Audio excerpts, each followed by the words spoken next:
Last week I talked, or the last time I talked, a couple of days ago, we talked about Alzheimer's and, how to identify it, memory issues, and little things you can do. So today I thought I'd expand on that and just tell you 3 simple tests that you can have done that really everybody needs to do, right? Everybody needs to do these types of tests anyway, and they're very simple. You can get them done at any doctor's office. You can ask for them. Most of them they should be doing, but they actually don't, because most offices are programmed to look for general information, and this might be just beyond general. So you have to ask for them, or what I like to do and what I tell a lot of people is just go to Life Extension's website, which is lef.org, and you can order just about any blood test you want. They send you to a lab once you pay them. They send you to a lab, they take the blood, they send you the results. And then you can have somebody there interpret it for you because they're the ones that did the test. So it's very simple to do, and that's lef.org. So I see more people are joining in here. Hi, Donna. And so I'm going to get started. So today I'll go over briefly what we covered before, and that is we talked about this great book everybody should get, The End of Alzheimer's. And it's not just for people with Alzheimer's, it's for anybody that's aging and experiencing difficulties with their memory. That could be starting in your 40s. I actually had problems in my 30s due to brain injury. And I've been, able to figure out a program for that and actually move forward with it. So it's a great book for all kinds of information, especially if you have a loved one who's going through this, because I can guarantee you your doctor will not have much information on how to help you outside the standard testing you and telling you, yes, you have a memory problem. So if we remember from a couple days ago, there's 3 different subtypes of Alzheimer's. One is driven by inflammation. Usually you have the gene that says that you're highly likely to get it. The second one is by suboptimal nutrition, which basically is affecting just about every human being in this country and probably all over the world. And number 3 is driven by toxins. Now it's kind of funny the way that's broken down, because 1 and 2 directly relate to each other. In fact, so does 3. But you have to be able to pinpoint exactly where you're at. If you have a lot of inflammation, then your body's going to need an extraordinary amount of nutrition to deal with it, and so you're going to end up with suboptimal nutrition. If you have a lot of toxins in your system, it more than likely will, go right along with suboptimal nutrition, because you don't have the types of nutrition used to bind with toxins and move it out of your system. So all these things are interrelated, although one might be the big one for you. So today I'm going to talk about 3 different types of tests that you can all have done, and I know from my own experience they don't do these when they run your yearly checkup. So the first one you want to check is homocysteine levels. Now a lot of people have never even heard of homocysteine. Homocysteine is a natural chemical that your body produces when it breaks down an amino acid called methionine. Methionine is in high amounts in certain foods, which just happen to be almost every meat and protein food that you consume. So nuts, pork, beef, fish, chicken, turkey, eggs, dairy, soy. All these things are high on methionine. So why is that a problem? It's a problem because when you have a large amount of it and your body has to break it down, it converts it to homocysteine. Now, that's okay. It's a natural process. The problem is that you have to reconvert that homocysteine back into methionine or cysteine, which is another amino acid, and then it's harmless. But the problem with that conversion is that it requires nutrition, and it requires high amounts of nutrition, and that particular nutrition is what most people are lacking. And it basically comes down to B vitamins, but in particular B6, B12, folic acid, and there's another one that if you're really high on homocysteine that you need to buy, which is called trimethylglycine or betaine. But the 3 that you're probably missing in your average normal day of consuming food and vitamins and things are the B6, B12, and folic acid. So if you don't have those, then you don't convert it, and then you have high levels of homocysteine. Now, high levels of homocysteine have always been associated with heart disease. And it's just in the last 5-10 years that we now know that anything that affects your heart negatively or your cardiovascular system in a negative way basically is going to be damaging your brain too. So you have to pay attention to this. I remember a decade ago when someone was writing about high homocysteine levels, they talked about it as imagining someone taking a wire brush and scraping the inside of your arteries. That's how much inflammation it causes. And then that triggers other events. Your body then produces too many inflammatory chemicals. Then it produces too much cholesterol to deal with the cellular damage. And then that produces too much plaque if you're lacking in other nutrients. And it just snowballs and snowballs down the way. Well, we now know all these things are going on in your brain too. So you want to regulate homocysteine levels. Now, when you get checked, you want to make sure that yours is around 6 or below, at least. Keep it around 6 or below, because anytime you go over 6 with your homocysteine levels, that means you're already starting to damage the hippocampus area of your brain, which, think of that as the center of your memory. That's where you lay down memories, and that's where you retrieve memories. It's the hippocampus. Now, as with all things, nothing ever happens by itself, right? So you have high homocysteine levels, and that's say you're also highly stressed, right? Well, stress, I've been talking about this for a decade. One of the worst things about stress is not the fact that you're upset and you're tense and all these things are going on in your system, but that it creates cortisol. Obviously, you have high cortisol, but it creates a type of inflammation that damages your hippocampus. So basically, it also makes your hippocampus area of your brain more susceptible to toxins and other inflammatory chemicals. And so to deal with that, you have a heightened requirement for nutrition. This is the thing about all nutrition, is that when you have any imbalance, whether it's high homocysteine levels or high stress, any of these things that cause more inflammatory chemicals, let's say you have high blood sugar, all these things require heightened amounts of nutrition for your body to correct itself and deal with the inflammation. So all of it then adds to the problem that you don't have enough nutrition in your diet to begin with. So to get back to homocysteine though, but if you don't correct that, anything over 6, you're in danger of damaging the hippocampus memory center of your brain. Combine that with too much stress hormone, it just adds on to that. Combine that with lack of nutrition, you're adding on to that. Combine it with lack of sleep, everything adds up, right? So you want to be able to control this. And again, it's not that hard. You get a test, find out where your level is, and then what you want to do is look at taking B6, B12, folic acid, and if it's high, get some trimethylglycine. All these things are not that expensive to buy, but you got to buy the best form. If you have elevated homocysteine, you must get the methylated version of all these vitamins, the B6, the B12, and the folic acid, meaning you have to have 5-phosphate, paradoxal 5-phosphate is what it's called. You have to have that version of B6. If you don't have elevated homocysteine levels, then any B6 will probably work for you. B12 must be methylcobalamin. The folic acid must be methylfolate.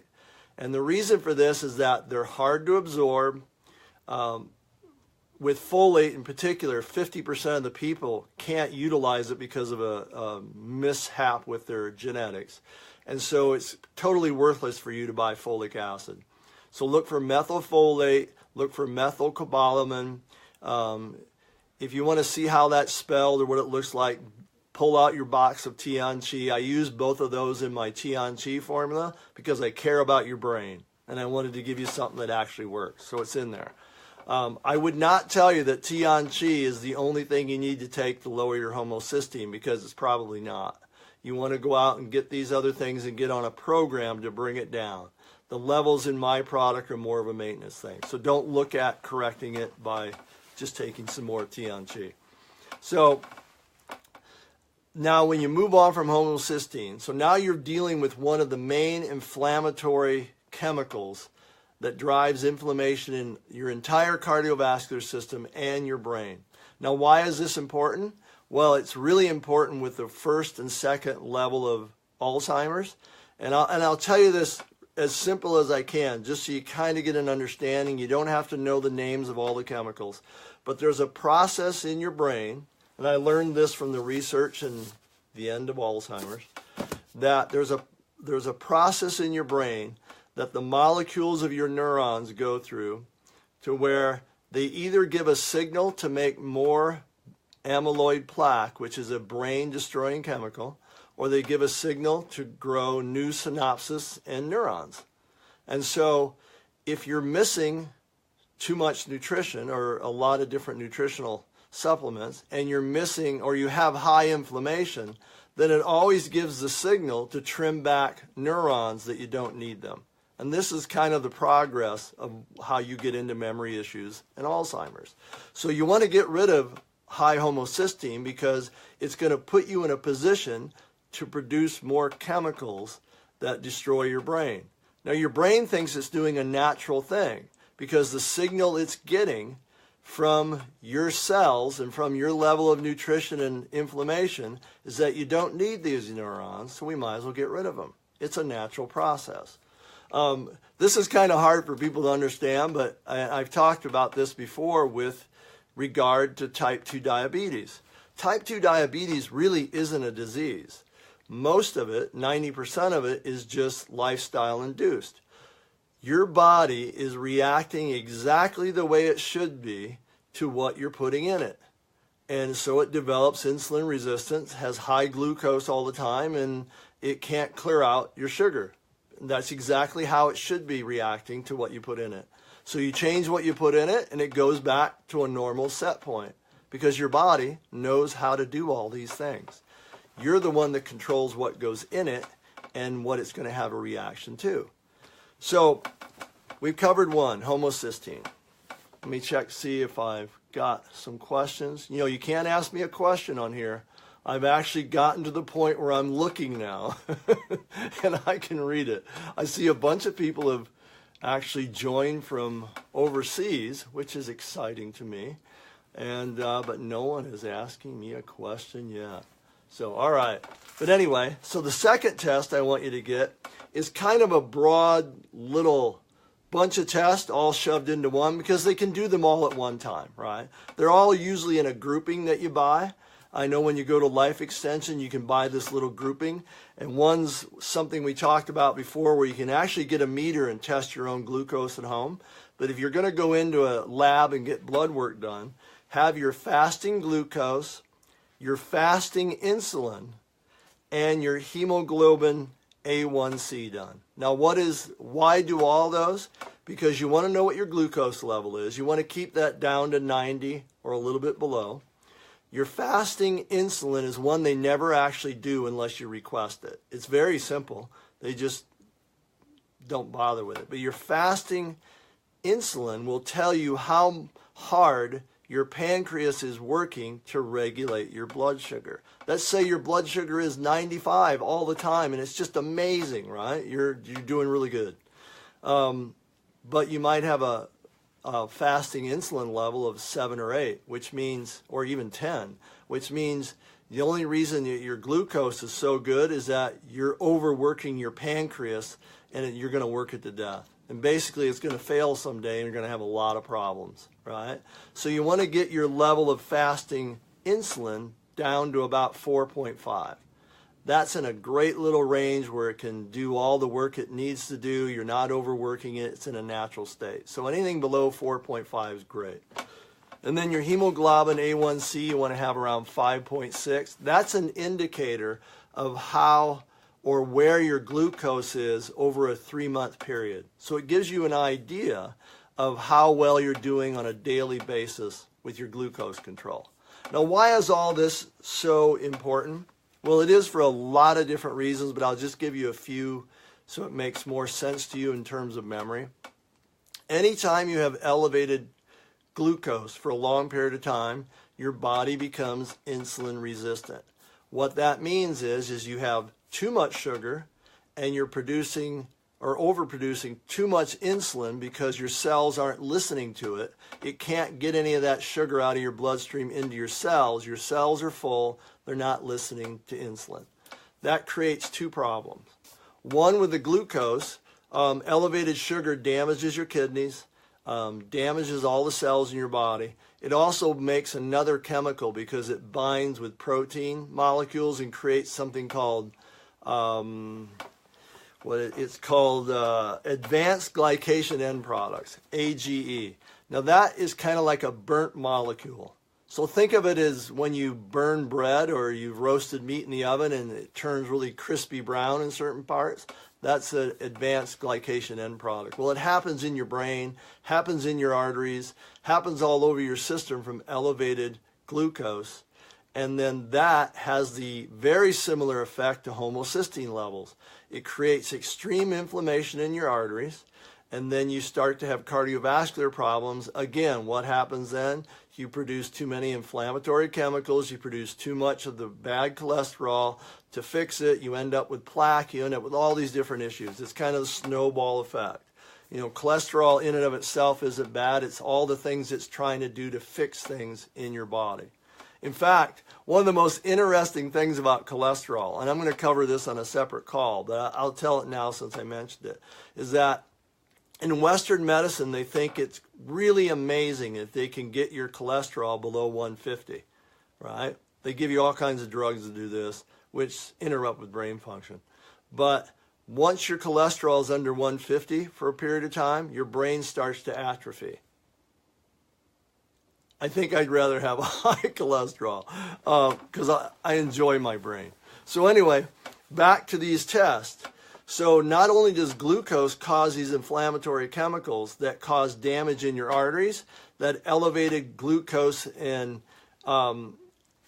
glycation end products, they all also damage the blood-brain barrier. And now that's a little barrier you have that's protecting your brain from toxins that make it into your body. Because your brain's more important, really, in the end, than a lot of things going on in your system. So it has its own filtering system called the blood-brain barrier. So when you have a lot of advanced glycation end products, inflammatory chemicals, it makes that weaker, so more things make it up into your brain. Now, this is something to remember, too, because when you have a virus, let's say you're sick, more things make it up into your brain. When you drink too much, more things make it up into your brain. So you're weakening the blood-brain barrier at different times during the week, and you get more toxins into your brain. So that's another great reason to keep your glucose stable. It just causes endless inflammation. Now, the other problem with that, and why you want to test your insulin levels, is because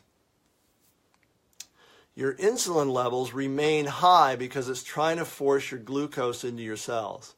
So then you're not actually clearing insulin out of your system either. And there's an enzyme that your brain produces to get rid of excess insulin. And that's called insulin degrading enzyme, right? Or IDE.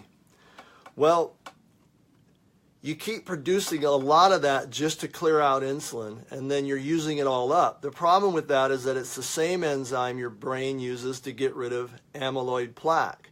So if you always have continuous elevated levels of insulin, you're not letting your brain go through the natural process when you sleep of clearing out amyloid plaque. So all these things are an example of how one little thing's off, yet it causes all these other things to actually snowball and have a different effect in your system.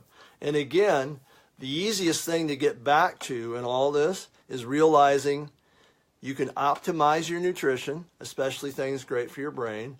You can deal with inflammatory markers, especially homocysteine, checking your insulin, your fasting insulin, your glucose, your hemoglobin A1C. Those are all things that will give you an idea of inflammation. So now you got an idea. These are all tests that are not expensive and you can order. And then the third thing I want to tell you about is something like C-reactive protein. Now, this was a big thing in the news for a long time, and then it kind of fell out of the news, mainly because the news on health is usually just like all advertising. It's based on what they think is popular at the time and whether they think you've got tired of hearing about it. So, but C-reactive protein is, again, another marker that's really simple to test for. And it's basically a marker for inflammation throughout your body.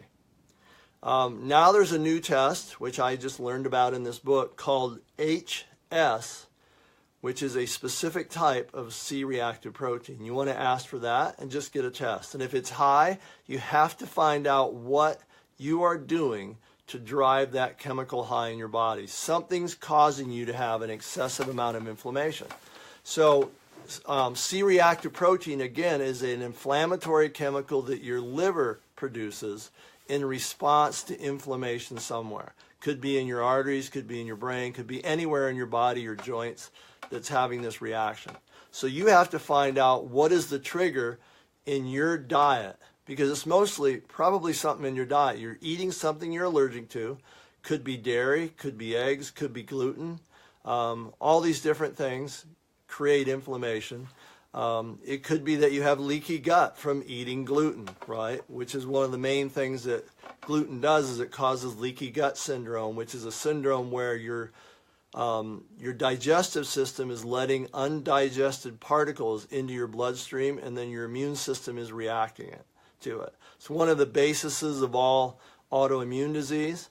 And so you have to figure out what your inflammatory markers are coming from, and then go after it and eliminate it from your diet and deal with it.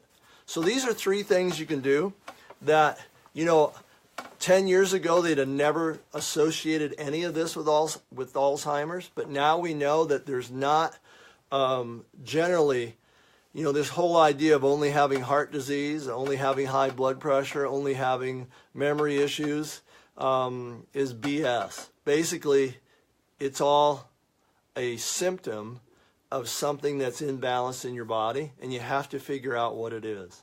The 2 things that we have control over, you and I, the most is suboptimal nutrition and inflammation, because there's tons of stuff out there. Being an herbalist, and you people that are on here are probably in the nutrition world. There's things out there to deal with all these things, but you have to take the time and have the commitment to go out and get these tests done so you know where you stand. You might be watching this, you might only be 40 some years old, and you think, well, it's not going to bother me, or it's something I don't have to think about today. Well, today is exactly the time you should be thinking about it, because today is when you're going to be putting off those symptoms that you're going to experience 10 years from now. Me, the things I take today are the things that are going to determine when I'm 70 how my memory is going to be, how I'm able to actually talk, do what I love to do for work, to do research, all these things that require a fast-acting and brain that can put together information and go through it here. Now I'm looking for questions here, because I'm going to wrap it up, and I still don't have. You people, how can you be so shy? I can't see you, and I'm not going to give out your name. Come on, ask me something. No one's got one. Here we go. Here we go. I have a question, and it would be one of the hardest questions I've ever had. Thank you. Somebody asked me, what do you recommend for regeneration of the brain after a left thalamic stroke? I'm not familiar with the word thalamic stroke, but I can tell you that you basically want to start looking into the same exact information I talked about today, because that is, again, removing inflammatory markers. I doubt if anybody really tested you for that, even though you had a stroke, because they're testing for a lot of other things. You want to remove these inflammatory markers, because if you've had a stroke already, they're going to just be adding fuel to the fire of what you have going on already. You want to look at, I don't know what type of medical program you're on, so you're going to have to check all these things with your doctor. But you want to take some sort of antioxidant product that helps clear out inflammatory chemicals. Again, check with your doctor because you might be on some sort of medication that it doesn't match up well with. You want to look into certain nutrients that allow you to make and repair neurons. A lot of those fall into being things that affect choline. You know, you might want to get a really high level of certain choline. There's one called CDP, and there's another one which is made out of lecithin. There's all different types of really high grade levels of choline that make it easier for your body to have the building blocks to repair neurons, because that neuron in that myelin sheath is made up of a choline type derivative. And so you want to have those things in your diet. And then, again, you want to be doing some physical rehab exercises every single day. If you want to send me an email at roger@herbworks.com, I'll be glad to look into that a little bit more for you and maybe have a conversation with you and see if I can come up with something better than that. But right off the bat, this is a great example of don't be looking for a magic bullet. Look at the basic things you have going on and correct them. Because once you get rid of basic issues like everything I talked about today, your body now, if you give it the building blocks, can start the process of repairing itself. But all these other things will just get in your way. It'll get in your body's way of directing its energy toward what you need it to work on the most, because it's having to deal with so many other issues. This is how it works with almost everything you have going on. Your body wastes most of its healing energy dealing with things it doesn't need to because you put the wrong stuff in it. And because you're upset most of the time, you're too stressed out, because all these different issues are going on. Clear the basic stuff away. Give your body great nutrition and allow that magical level of cellular intelligence that was put there by an intelligence much more advanced than any of us, and allow it to actually work. Let me see if I have a different question here.